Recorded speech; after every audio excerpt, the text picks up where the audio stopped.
Hi, Carrie. Hi, Josh. I had to wait a few seconds. I know. Because You had to YouTube have cut it silence. off. I know. I apologize for everybody that watched and didn't experience the hi, Carrie moment from last I episode know. because YouTube cut it off. Mm-hmm. But I did say it. You So, did. You there greeted go. me. Yes. Yeah. Mm-hmm. I don't know how I feel about you being all the way over there. People who can't see us, because we got 4 cameras right now, so we don't have it on all of us, but you're like way over there. I know, because we have 4 people. We've never had 4 Yeah. people before. They're like our children right now. They're in the inside. Yeah. We're on the We'll edges. show you guys them here in just a minute. Yeah. Yeah. So, all right, but again, we have to keep our banter to a minimum when we have guests so we can get going. Yes. So, but we have a really special episode, kind of hot buttony a little bit, you know. And so we are going to be talking about the mental health and relational health of first responders. So don't go anywhere.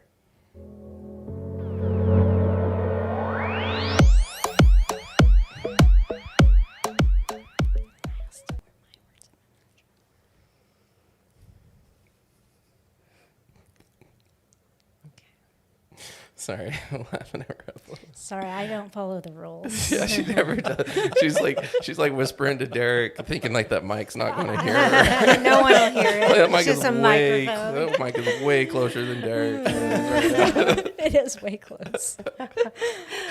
Okay. Well, My anyways. goodness. All right. Well, we appreciate everybody tuning in for Therapist Take, and just to cover a few housekeeping things for a minute. It's just the things you hear every time we start an episode or you hear anything on YouTube or a podcast. It's just smash that subscribe button, like our stuff, share it with everybody or whatever, you know. So if you're not watching this on YouTube, head over to YouTube, subscribe to our channel. It does help the algorithms, and that's what we're really trying to please there, the algorithms. And but this will also be dropping on the audio platforms at some point. So if you're listening to this on the audio platform, please give us a 5-star review. And if you're willing to go the extra mile, you can even write something sweet and kind about Carrie. Mm-hmm. Thank you, Josh. You're welcome. Uh-huh. Yeah. Okay.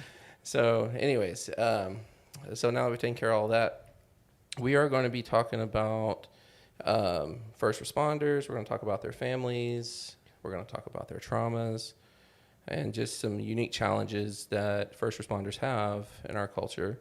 And we have some really special guests with us today. We have Derek Thomason with us, who is a licensed professional counselor, and he works for the police department in the wellness unit as a licensed professional counselor there. And we also have Rebel Buersmeyer, who has been on the show before. Because we always talk about Rebel's the most trained person in our office. Yes. So we'll have her talk about EMDR or eating disorders, I think is what we had her talk about last time. Mm-hmm. But she also works pretty regularly with first responders, particularly, if I'm getting this correct, families who have had families of fallen officers, basically, or family members or people who know fallen officers are close to them. Mm-hmm.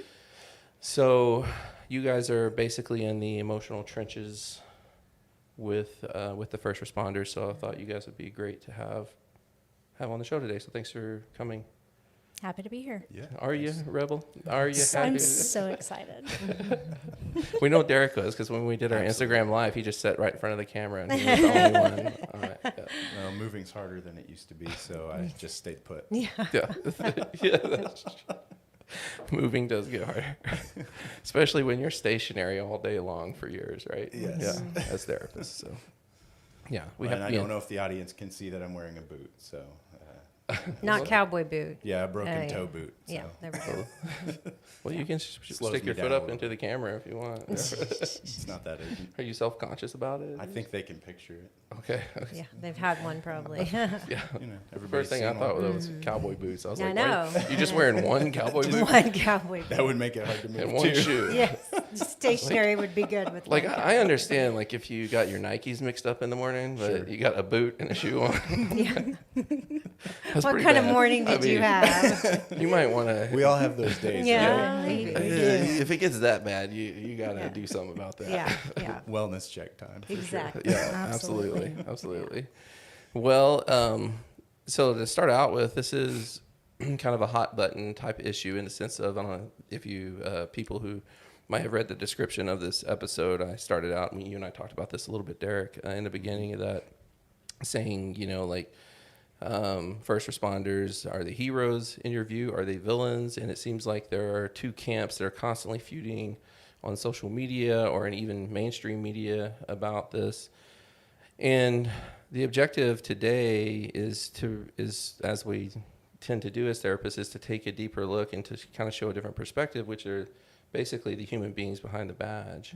And that's not to suggest that there's not such thing as bad policing or or to excuse bad policing, but I do think that it seems like to me that and I could be wrong because I don't know the stats, but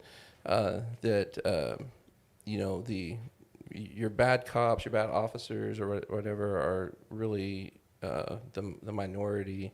The vast majority of people are really just trying to do their job and do it well. I have family members that are police officers and stuff, and the same with them is that they just want to do their job well. And and they also have a unique set of challenges to that. And so it's kind of a kind of one of those issues. It's kind of like, do we really want to talk about this today? Can we stay with something safe, like marital problems? Sure. No controversy. Infidelity. Let's go back to betrayal trauma. Let's do that. Yeah. That seems a little safer. But so to start out with, you guys tell us a little bit. Rebel, we'll start with you. Just tell us a little bit on kind of what your experience is in working with first responders. Sure. So I started working with first responders in 2015. My friend Stephanie got me involved with an organization called Concerns of Police Survivors.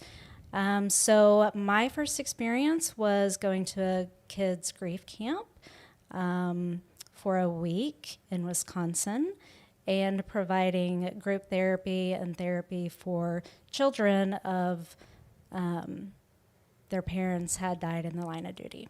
So since then, I continue to work with Concerns of Police Survivors, go into several of the different retreats where we provide services, EMDR therapy, presentations for different things, for different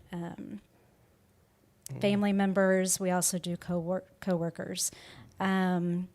And then here in the practice, I see quite a few first responders or family members of first responders. Yeah. And just to make a point about that too, for anybody watching this, there are already, in this live broadcast, there are already resources listed in the show notes or in the description of the video. But we are going to add even more of those when this is done, because there's a lot more. I mean, we're going to, pick our favorites in a way, in a sense, or the ones we're more familiar with. And so make sure you check those out, because there are a lot of resources for things like that. So, And so what about you, Derek? So I worked in private practice for a long time and saw several first responders in that setting, actually in this office building. So I got connected a little bit through that, and then January of 2023, I started full-time with the police department. As their licensed counselor, I work with the wellness unit there that is specifically dedicated to the health and wellness overall of the officers, their families, and professional staff that works for the department. So been doing that for a little over a year. In that time, I've had lots of training through a group called Warriors Rest Foundation that helps understand a little bit deeper the lives of first responders and how to work with that. I've gotten to do a couple of the Concerns of Police Survivors retreats as well, and work through giving some of those presentations and doing therapy there and things like that. In addition to post-critical incident seminars that they put on through Warriors Rest Foundation. That's a 3-day seminar that gives first responders an opportunity to debrief with some of their peers and then learn a lot of resources, engage in some individual therapy, EMDR, things like that. So over the last year, almost year and a half, I've had lots of opportunity to work with this population. So. All right.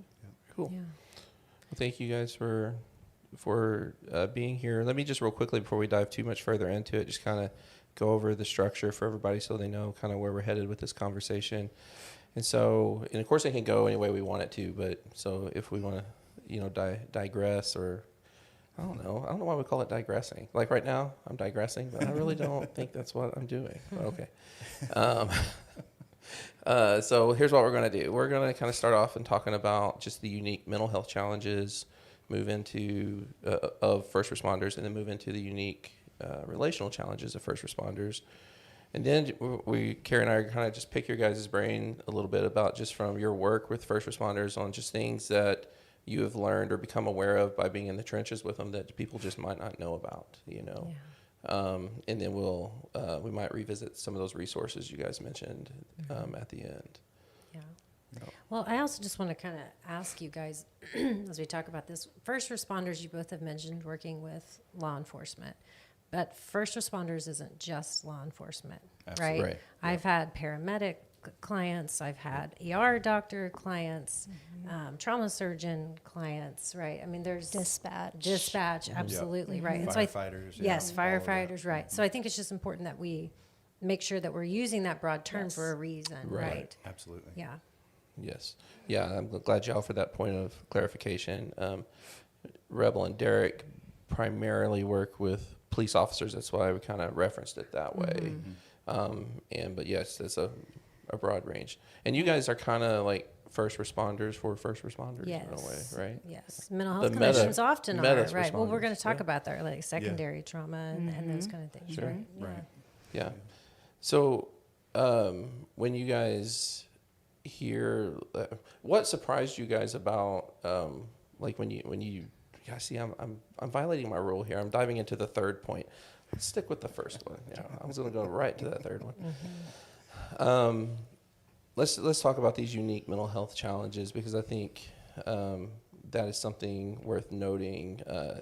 And I think it's different based. I'm assuming it's going to be different based upon what group you're working with. So, like if it's firefighters versus police department, you're going to experience some differences. But what are you guys seeing as, or the unique mental health challenges that first responders face? I think one of the main things that people don't necessarily think about is as soon as any first responder really puts on their uniform, they are on duty and they are in that persona, whether it is firefighter or paramedic or dispatch or police officer. And once that happens, they go into a state of hypervigilance. They're having to watch out for everything that's going on around them, anything that might come up. And you just don't think about how that triggers the stress hormones and the fight or flight. And it's a constant thing for anywhere from a 10 to 12 or firefighter and paramedic 24-hour shift where they very rarely get to let that down. And our bodies just aren't built for that level of hypervigilance on a consistent basis. And so I think that's one of the unique challenges that most people probably don't think about. And it doesn't stop until that uniform comes off. Yeah. And then on the flip side, when that uniform comes off, oftentimes you'll see them go from this hypervigilance to this hypo, and they're just kind of numb and kind of checked out a little bit. Right. Yeah.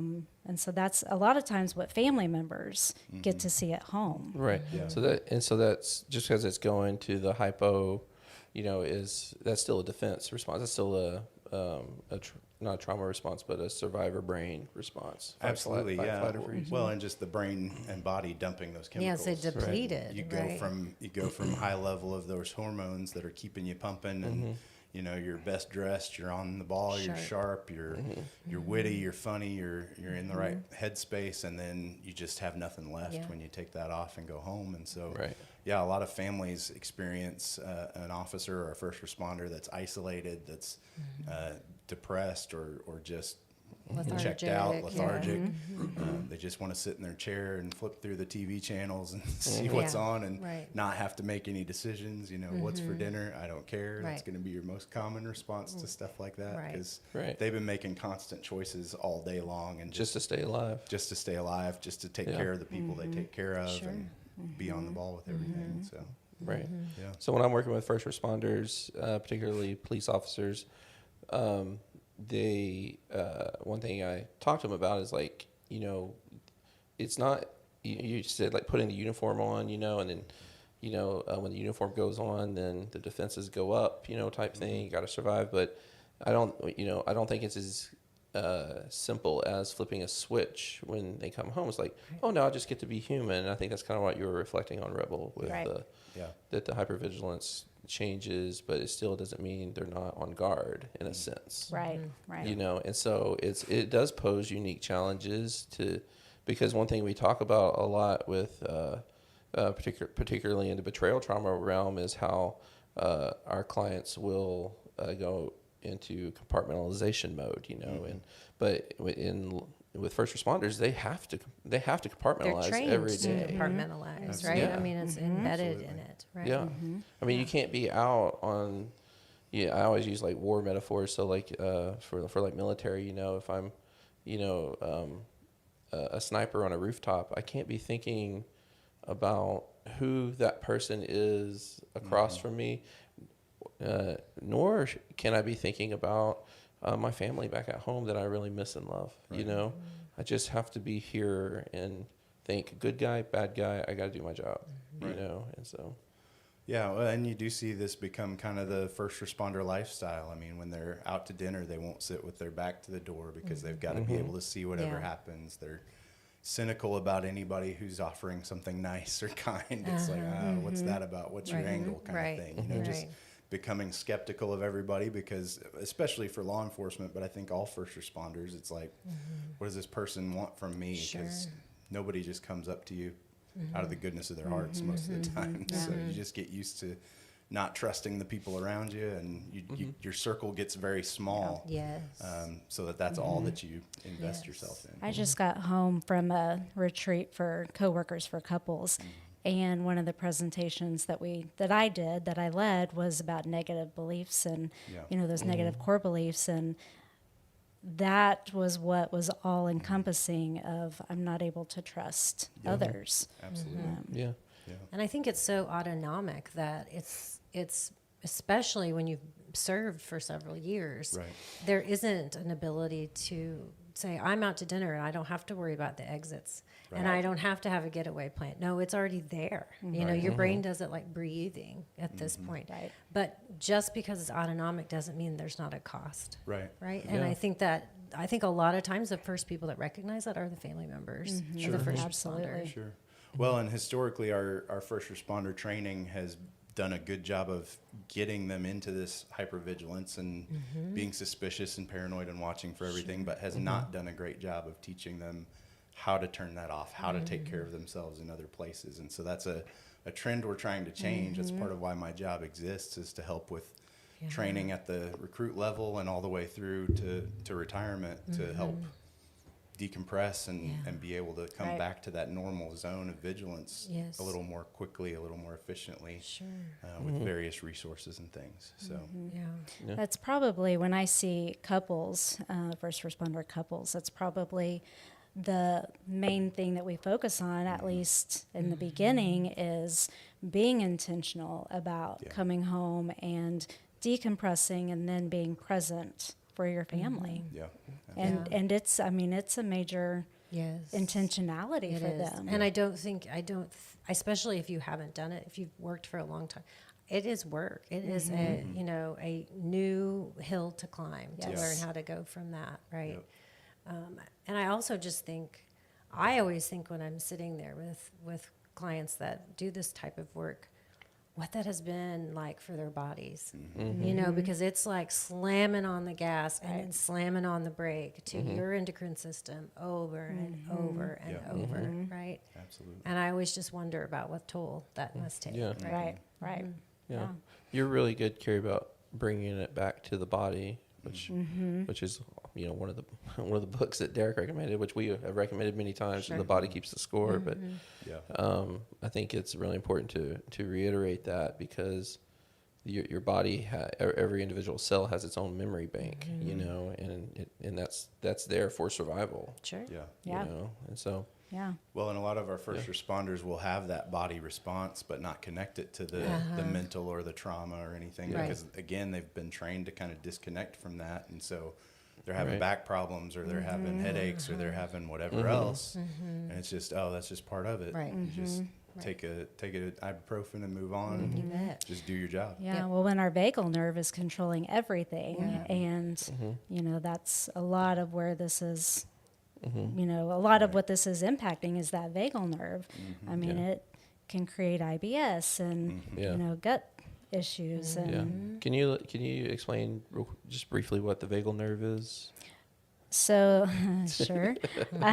So we have, I think, 10 cranial nerves in our body, and the vagal nerve is the longest of those nerves.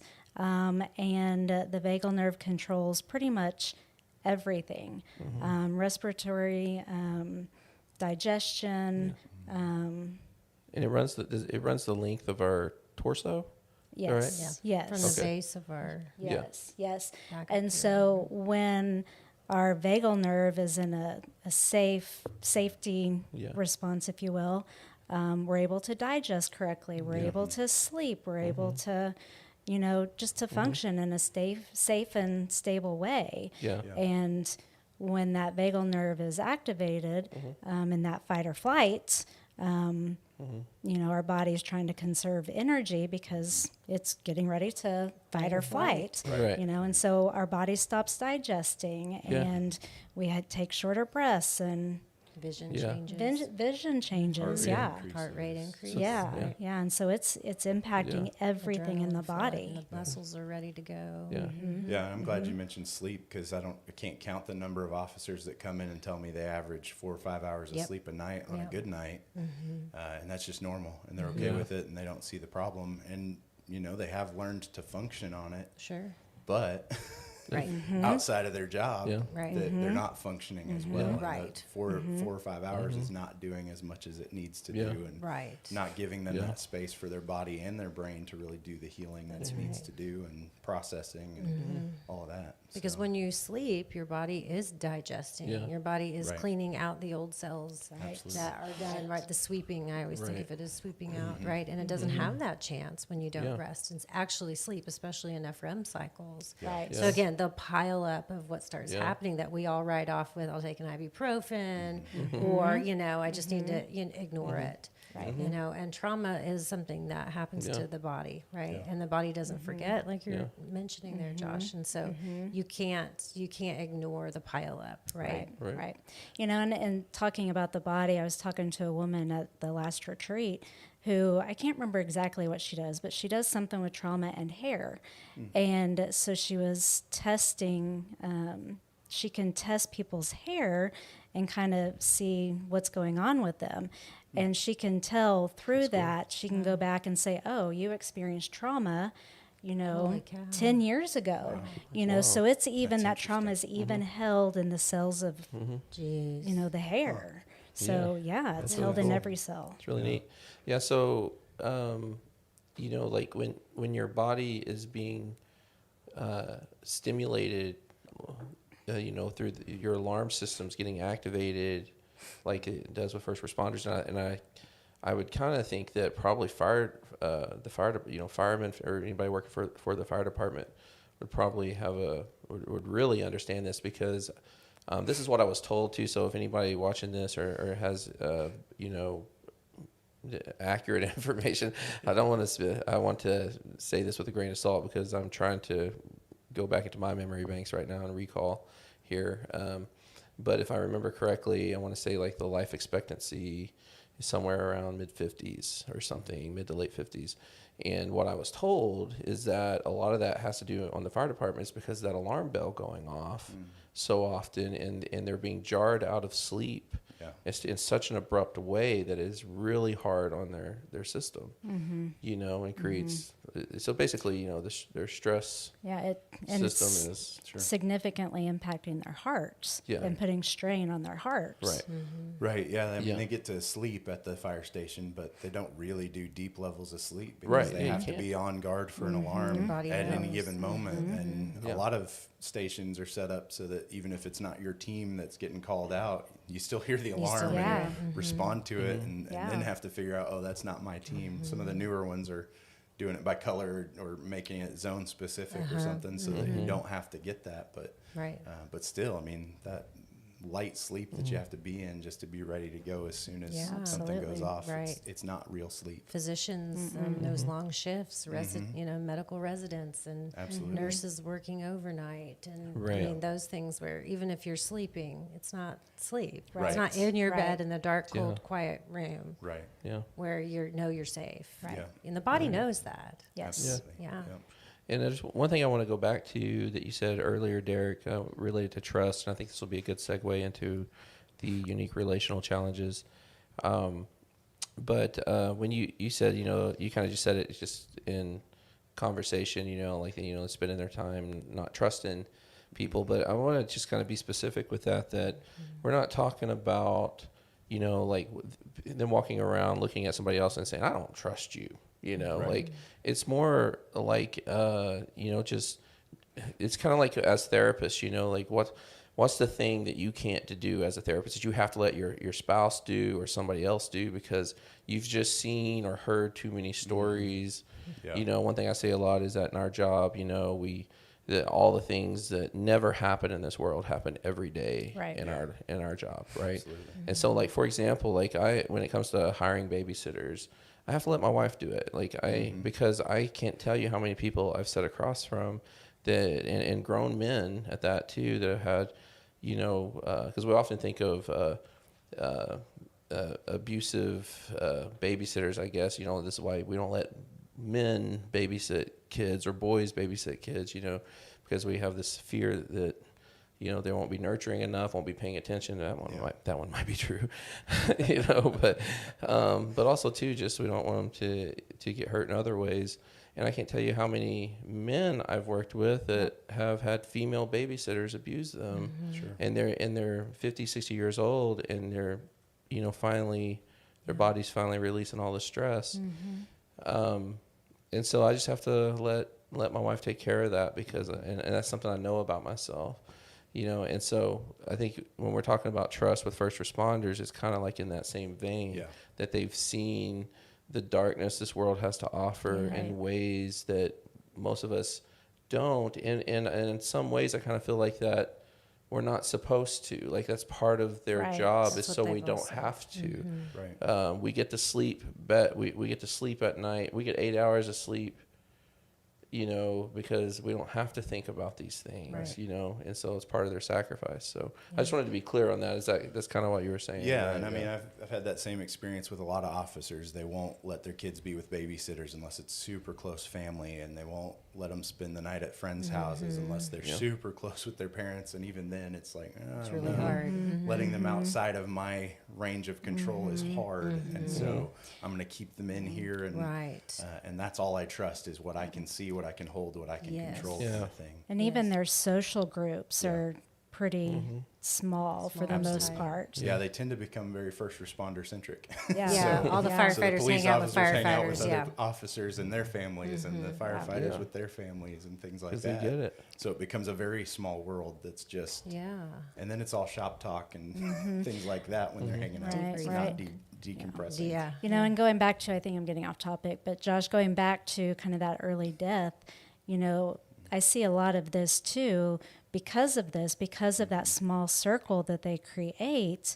That is what they know. And so, their job becomes their identity.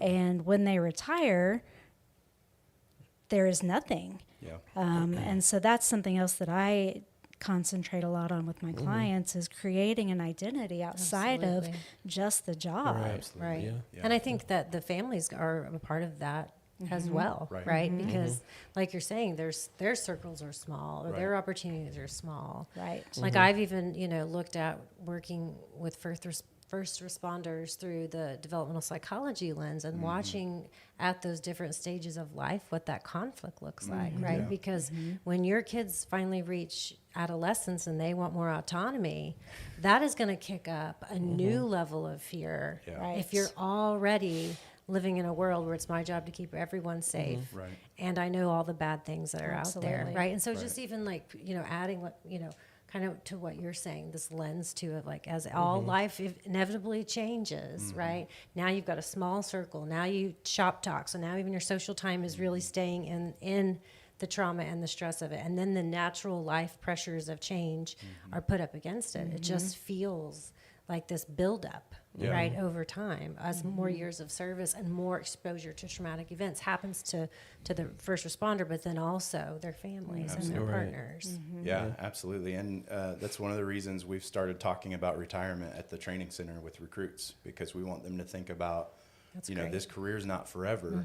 Your family hopefully is, the rest of your identity hopefully is. So maintaining those other friendships, maintaining those outside hobbies, if you're a fisherman, if you're a hunter, if you're a runner, if you're a whatever, stay in those things, keep connected with that world, because eventually this career will stop at some point, whether retirement or you quit or whatever, Right. it's going to stop. And, Sure. and it definitely has an impact on the families. That's one of the reasons the post-critical incident seminars that I mentioned, those include spouses.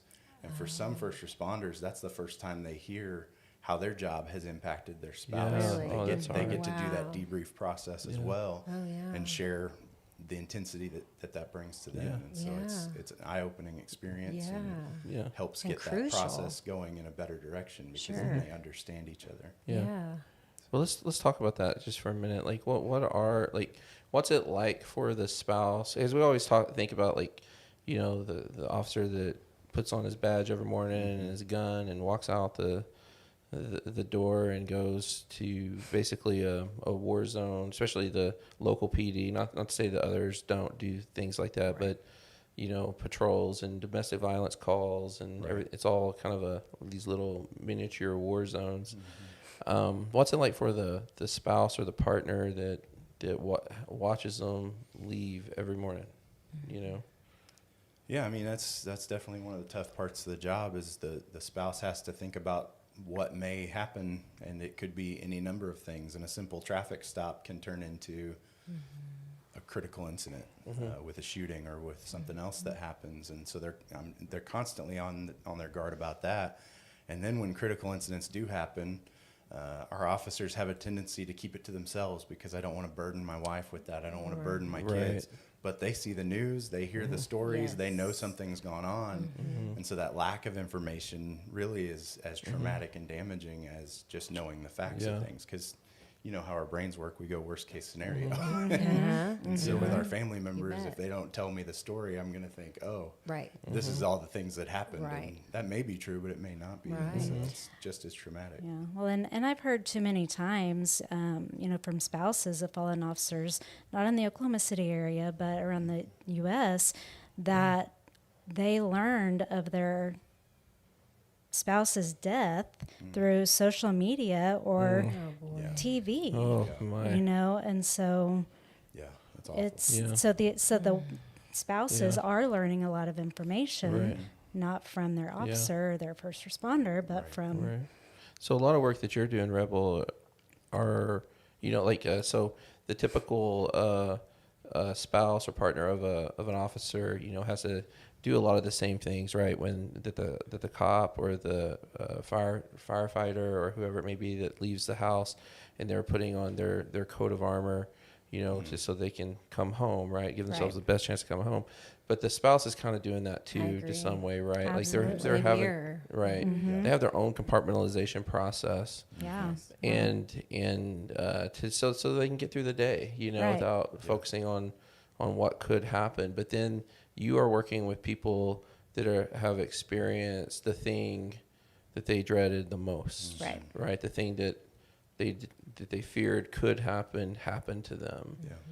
And tell us like that, I mean, there's got to be a shift there or something, on what happens to them emotionally. I know there's obviously grief and shock and things like that, but There is. I mean, there's obviously a lot of grief, a lot of shock, a lot of trauma, and what I've seen with them is, yes, the loss is traumatic in and of itself. How they lost their first responder is traumatic, but also, the media, being all over the media with the funeral, with the memorials, the constant memorials that they have every single year tends to be traumatizing for them.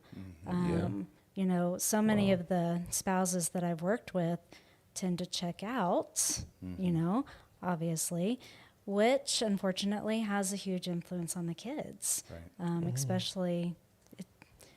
It seems like so many of them have young kids. And when these kids are that young, losing one parent to death and then losing the other parent to checking out, unfortunately, that whole dynamic definitely shifts. For sure. Yeah. It's a different life for that's those so kiddos. tough. So, but let's kind of bring it down to the couple relationship and just talk about that just for a minute, because when I'm working with first responders and their partners, what I talk to them about is that I'll tell them like that you do have a set of challenges that a lot of people won't have to deal with. So communication, one thing I say is vulnerability is the lifeblood of a healthy relationship, and that is not, in my opinion, that does not change because of what you do for a living or what you've gone through in life.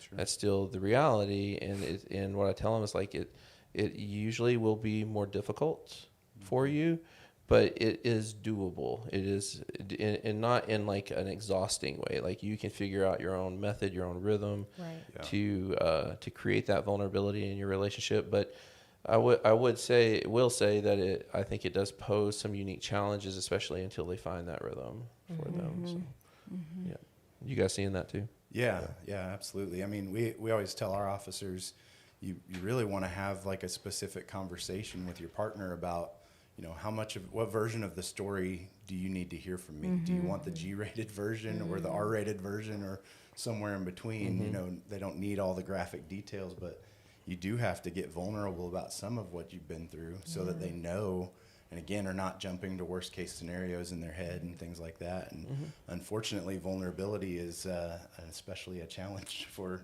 first responders, because again, that trust and then their instinct to protect, I don't want to put that on somebody else. Absolutely. And so I don't want to be vulnerable because that makes her vulnerable or him vulnerable in addition. So that's a tough hurdle. I think that partners, whether it's explicit or just something that they've rolled with, they also don't ask too many questions. Right? Because that's not what we've done. Right? And maybe at the beginning of relationships that works, but over time, it's just like any wear and tear, right? You've got to change some things when you've experienced it a few times. And so, your partner having to go and experience these really difficult situations and not talk about it is probably not going to last. If both of them and the relationship want to have mental health. Right. Or some ask a lot of questions and then their the other first side, responder partner isn't willing to open up and gets frustrated with the questioning and tired of the questioning, and that causes a different kind of risk. I always encourage my couples to, it may not be, I'm going to tell you everything about what happened, but let's talk about, and of course this is vulnerable as well, but let's talk about, your experience with it. How are you feeling? How are you impacted? And kind of keeping that line of communication They don't like open that as feeling well. word. No. I know they do not. Noticing, right? It's a softer way. Right. I think for people that are listening to this too, like that, I just think it's important for them, especially partners of first responders, that it's recognized that it's a unique set of challenges that they have that most people probably don't understand in that way, and what they have to go through every day. And it does behoove us to muster up some compassion, you know, for that. And some of those relationships aren't going to work. You know, there's not going to be able to figure it out. And that gets to be okay too, you know, because this is part of the sacrifice that I think doesn't get talked about very much, because I think every first responder makes this sacrifice. Like, you know, every first responder, or most first responders, like have a potential of losing their life, putting their life on the line. But this is a sacrifice that's not, you can't see it, you can't touch it, you know. It doesn't get talked about very much, or at least from my experience, I don't see it being talked about very much. And it's one that every single one of them will make to some degree, you know, in my opinion. Yeah, I think we say thank you for your service directly to first responders, but to say it to their families as well, because, you know, again, their systems go through that same, you know, hijacking, right? When their partner leaves the house, or when they come home from that, or when they get called out in the middle of the birthday party, or whatever the situation is, right? I mean, you can't go through those things and be the same. Right. And there's no way to know that journey when you start a relationship, you know, as a first responder. But it does change, and I think one of the reasons we're highlighting it is because if you can have that awareness, then you can do the things that you guys are talking about, which is how do we talk about this in a way that's going to work for us, and even what works in year 1 may be different than in year 5 and different in year 10. But the goal is, we want to, and we commit to putting some energy around this relationship, and actually what protects the marriage is different than what you think protects yourself at work. Right. That's a whole different brain system. Well, and it definitely is an ongoing conversation, because relationships change and grow over time. The career changes and grows over time. So it's got to be consistent, and awareness and intentionality are two of the things that we push nonstop. Just awareness and intentionality. If you're not aware, that's problem number 1. But then once you get aware, what are you going to do about it? How are you going to make something different? When I talk about kind of the ripples effects of trauma through the family system, you know, that is the first thing that I have them, you know, remember and to evaluate is kind of their self and that self-awareness, and because how can we communicate it, right? And change the family dynamics if we don't even know what's going on with us. Exactly. You know, so that's, you know, with both the spouse and the first responder, it's So let me ask you this. Let's move into this, talking about this third point. Like, what is there? When you started working with this population, was there anything that surprised you, like that? You know, it's just information that you might not have until you kind of get into the trenches with them, like that. I know it's a question kind of on the spot that no one prepared for, but. I know. No one prepared to answer. Let me go back a few years to what I didn't know. But like for example, you know, I'm going to talk about cops particularly because that's who I've seen more of any first responder group. That's who I've seen the most. And you know, there's that cop, you know, kind of, you know, I'm not saying they're all jacked, you know, but they try to take care of their bodies, or at least most of them do, or a lot of them do. Maybe they shave their arms. I don't know, you know, but you know,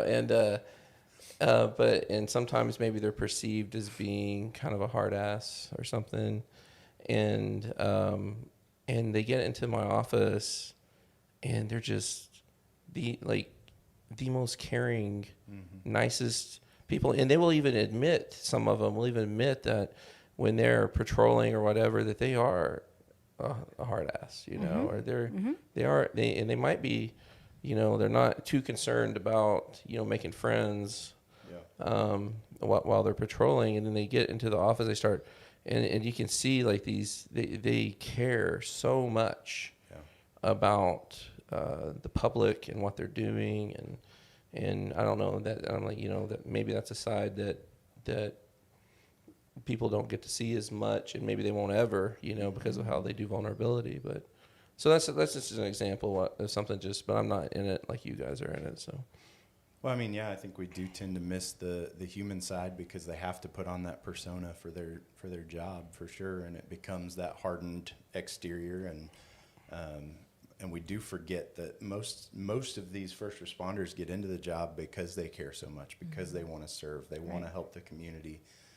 It's not just a paycheck. If it was, there's a lot of other things that people can do for just a paycheck. And some of them come from very lucrative jobs and choose first responder to take a pay cut because the job has a purpose to it for them. And so, trying to remember that human side is underneath that hard exterior can definitely be tough, because that's often all you see from the guy that pulls you over for a speeding ticket, or the guy that's dealing with the gang person or the druggie or whatever. Or the crowd control, And I think kind of going off of that, it's important to remember that most of these first responders obviously have experienced a lot of trauma, right?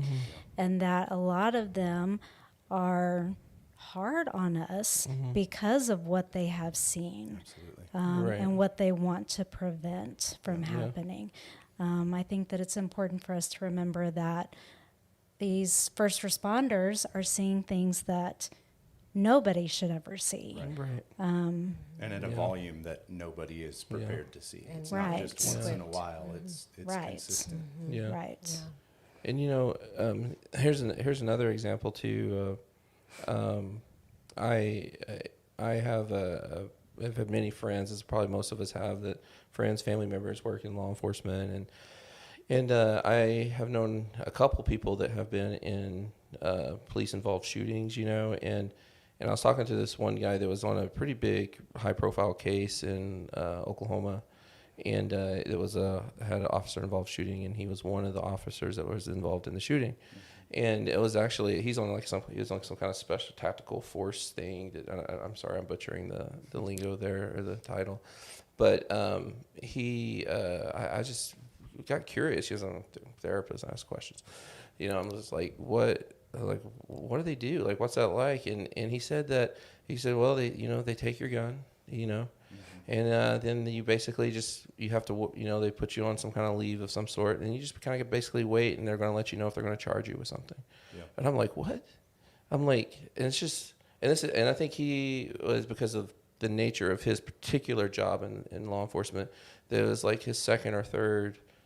So like 2 or 3 times, and it's like he's just got to wait and see if he's going to be charged with a crime, and not a misdemeanor either. It's not like I, got mad at you and flicked your ear in a movie theater type thing.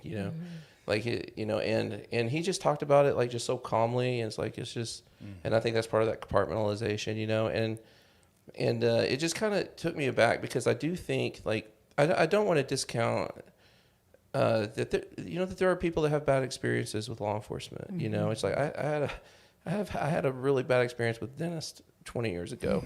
I still don't trust dentists very well, and I think that's fair for me, and I think, and when you have a bad experience with law enforcement, it usually isn't good at all. It's much worse than the dentist.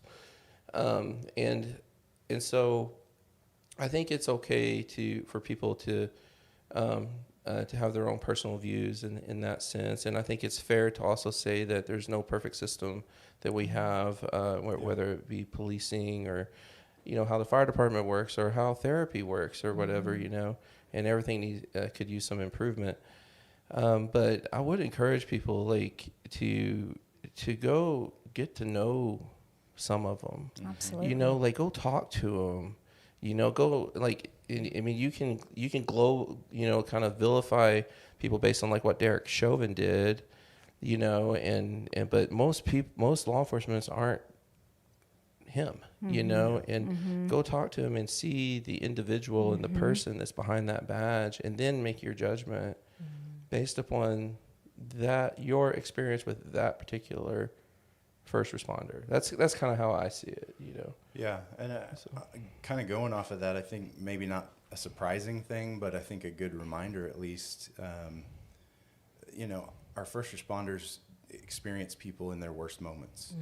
Right. That's their constant, that's their consistency, and so they don't expect that person to just be coming up to say, hey, thank you for your service, or hey, we really appreciate you, or anything like that. And so just, understanding that there's a reason that they're hardened against the people that might come up to them. It's because they're coming up to complain about something that half the time is either stupid, or it's something they actually have to get involved in for a legal thing or whatever. And so, so you kind of have to give them a chance to find that humanity underneath that, because they're just not used to people being interested in that side of them. Yeah. Yeah. Like, I'll tell you a really cool story about, like, I had when I lived at a different house that I live in now, one night my dogs were barking like crazy, and I just didn't even think anything of it, and went out the next morning, and they were barking because somebody was breaking into my pickup, and they couldn't get into the cab of my truck, but they got under the hood, and I don't know why, but they stole my battery, and they clipped out the cords, and there was this big mess in my truck. But I decided to go ahead and make a police report, because I figured that they probably want to know that, so they get accurate stats for the community, right? And so the cop came out and did it all and everything. And after he took my report, he gave me his personal cell phone number and said, "Hey man, I work on cars. When I get off duty, I'll come help you fix this if you want me to."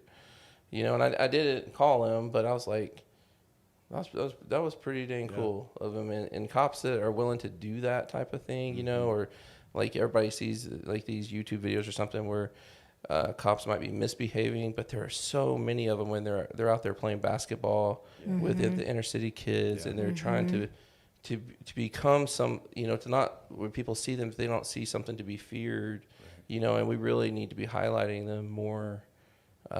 Because just like anything, the negative, it takes, Carrie, one negative to out, 10 positives to outdo a negative, 20. or something like that. It's John Gottman's research. 20 positives to get back to neutral after one negative. Right. Yeah. Well, and that's one of the big problems too. I mean, media hones in on the bad. They're going to show the negative interactions. They're going to show the bad cops. They're not going to take video and do a story very often about, hey, here's this good police officer or this good firefighter or paramedic just doing their job, because that's what they're supposed to do. They want the bad story to get people to click and to like and to watch and all that kind of stuff. So you have to remember that those are the exceptions. They just look like the rule because that's what gets magnified out there. And they do need to be reported on. But I think it'd be nice to see some good stuff, and there's plenty of it. Absolutely. Yeah. And so. Absolutely. But let's talk about the resources again. So let's start with the books you guys mentioned, and we'll have Hannah put those the graphic on the screen. But Derek, the Body Keeps the Score. That's kind of like the trauma Bible. Yeah. Right. You're right, and so we've recommended that so many times on this podcast. But tell us about this other one that you mentioned. Yeah, so the other one is Emotional Survival for Law Enforcement. It's written by Dr. Kevin Gilmartin, who is actually a former police officer who then got his PhD and wrote this book based on not just his experience but research. Cool. And it's just a good, easy read to understand that hypovigilance roller coaster, how first responders in general go up and down. He focuses on law enforcement, but it's pertinent to any first responder. I read it and thought, man, this is about a counselor's life, because when I go to work, I'm up, I'm on, and then when I get done, I'm drained, you want to be and in your empty chair. and done, and I just want to zone out. It's also good for spouses to understand what their first responder spouse goes through, or partners, or really anybody in the community that just wants to have a better understanding of what that lifestyle really looks like, and some of the impact that has on our first responders. And he shows through research, it takes, without intention, it takes 18 to 24 hours to come back from that hyper to hypovigilance dump. Right.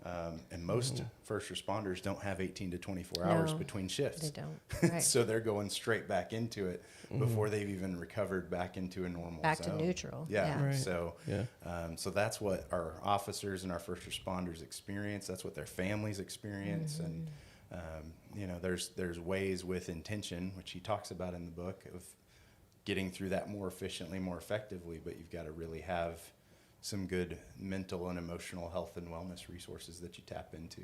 Yeah. So, That's good. Thanks. Yeah. And Rebel, you had a couple too, and I'm sorry that I didn't get yours in time to put the graphic Wow. on the screen. But My fault. yeah, we'll definitely link them in the description. They're just not in there right now. So. Yeah. So I have a couple that are good for family members of first responders. The first one, I Love a Cop. Great book by Ellen Kirschman. But the other two, A Marriage in Progress and A Chip on My Shoulder, both of those are written by a woman named Vicki Newman. Vicki, if you're watching this, I'm sorry I haven't read them yet. But I know Vicki very well, and I know she has a passion for relationships and marriages. Right. Does she have a website too? She does. So she started a organization called How to Love Our Cops. So it's kind of based in California, but we have representatives all over the U.S. We do have a representative here in Oklahoma. And so this is a great organization for spouses to get involved in. That's great. Great. Good. Great. Were there any other resources you guys want to mention that we haven't mentioned yet? Because we'll make sure to link. I'll try to make sure to go back and when I watch this and grab those and put them in the description. Sure. Well, Derek mentioned Warriors Rest. I'll let Yeah. you kind of talk a little bit about that. Yeah. Go ahead. Yeah, Warriors Rest Foundation is a great organization. It's a nonprofit based out of Edmond. They do a lot of training, especially in the state, but really around the country for first responder departments to develop peer teams. So they have support people on the job who understand the job, who then know how to have individual and group interactions to help with whatever critical incidents they go through. They also put on those post-critical incident seminars that are great for any first responder. And again, that's police, fire, paramedic, dispatch, and their spouse. And it's a great opportunity to, again, debrief with other first responders that have been through similar incidents, and then learn a lot of resources and get connected with things that maybe they didn't know existed and didn't know how to handle some of that that they've been through, and gives them a first dose of individual counseling if they haven't already been in counseling, Nice. and potentially a EMDR experience, because they always have EMDR clinicians at those. And so it's just a great resource for first responders and their families and departments to develop their teams and things like that. So they're doing a lot of good stuff out there. Yeah. Also, the COPS organization, Concerns of Police Survivors. So I've talked a little bit about that in terms of working with survivors of fallen officers, but they do have several different trainings that are for law enforcement and also families of law enforcement. They put on traumas of law enforcement training, kind of going throughout different states. I think they were in Oklahoma in February, but I'm sure they'll be in Oklahoma again. And then they also put on a national conference every year. That is great, again, for law enforcement and also the spouse of a law enforcement officer. I didn't realize they did so much. Like I just thought they did the cops camp that you go to so often. But when you sent me the website, I was kind of perusing through it. And I'm like, wow, they do a lot of stuff. They do That's a really lot. neat. It's a great organization.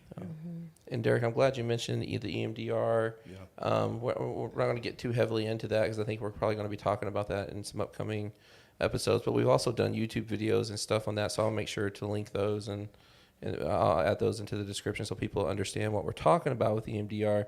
But I've also put in the description or in the show notes, if you're listening to this, a link to a therapist directory for EMDR therapists that you can find them in your area. And just kind of put it in perspective, when I was attending a first responder training, there was a guy that was talking that was kind of higher up in the world of the fire department world in Oklahoma City, and he said that if he will not send his first responders to a therapist that doesn't do EMDR. And now, as a therapist, I do think there are multiple modes of dealing with the trauma of first responders, but it does speak volumes to the confidence that they have in EMDR. So, I thought it did anyways. Yeah, no, absolutely. And my wellness team is the same way. They look for EMDR first, because first responders are so good at compartmentalizing, and EMDR is so good at breaking down those compartments and connecting things together. And even the mind-body connection that EMDR brings is just it's something that so many people can benefit from, and especially our first responders that are good at putting those in separate boxes and not making those connections. So. Right. Yeah. Right. Yeah. Well, guys, I think this is the longest episode so far. We're right at an hour, and it's only supposed to be 30 minutes. We get longer and longer every time, but it's been such a great discussion, and I know that there's probably a lot more that we can talk about, especially in terms of like how do you go about treating them, and that'd be something to have you back on sometime to talk about, effective modes of treatment and kind of dive into that a little bit more. Yeah. But as we say to first responders a lot, that we're grateful for their service, but we're grateful for your guys' service, because I couldn't do what you guys do. Like there's just no way I could see on a regular basis. Like I think I'd have to work on some compartmentalization skills. To Derek, on your end, figure out how you're going to work with people that you got to send them back out into the war zone after therapy. And then Rebel, you're working with people constantly who are dealing with the grief and loss of the tragedy that nobody wants to have happen, And so we appreciate you guys for having the stomach for that. So yeah. And Carrie, I'm always grateful for you. Always. Thanks, Josh. Never am I like ungrateful to be in your presence. Right back at you, unless you're putting me on Instagram Live. Unless it was a stroke and a kick, right? Yeah. It's kind of like a backhanded compliment or something, kind of like that. I appreciate you. Accept. I'll take it though. Still, I'm a middle kid. Like I'll turn anything into a compliment. You'll take any scrap you can get. I will. I'll do it. Well, I gave you a scrap there, Josh. Yeah. Rebel, you don't have to be mad at me. This is what I do. I listen to it and I'm like, what are they talking about? I am you're so the baby. lost. That's because you're the baby of the... Yeah. Derek probably understands that's the baby of the family. He's like, what are these big people talking about? I'm just kind of, hey, guys. Whatever. It's inconsequential. I'm just Because grateful you're an only. Rebel's basically an only, and you're a baby. That's true. Yeah. That's and true. so. About everything represented here. Yeah, you're the oldest and I'm the middle. Yep. And Hannah, what are you over there? Oh, another middle kid. Why haven't we connected on a deeper level? She said she's middle, for people who didn't hear that. But do you have ADHD? You do? So, and you remembered we talked about it? Oh. Yeah. Good long term. You have good long term? I have bad long term. Good short term. No, I don't have any term. Do you remember? I have a lot of squirrel moments, that's for sure. Okay, well, we're going to let you guys go, and thank you, everybody who tuned in to watch and support it. Remember, subscribe to the channel. Give us a good review on the audio platform, so this will drop on Apple Podcasts and Spotify and all, and wherever you get your podcasts. That's how people say it on the podcast. So give us a good review there. So we'll hopefully see you guys. Rebel, I think you're going to be here subbing in for me next week. Next right? week, yep. Okay. There you go. What are you guys going to talk about? You decided We're yet? going to leave you hanging with that, Josh. Ooh, a teaser. Yeah. Yeah, that means they don't know, guys. Right, Rebel? All right. We'll sign off now.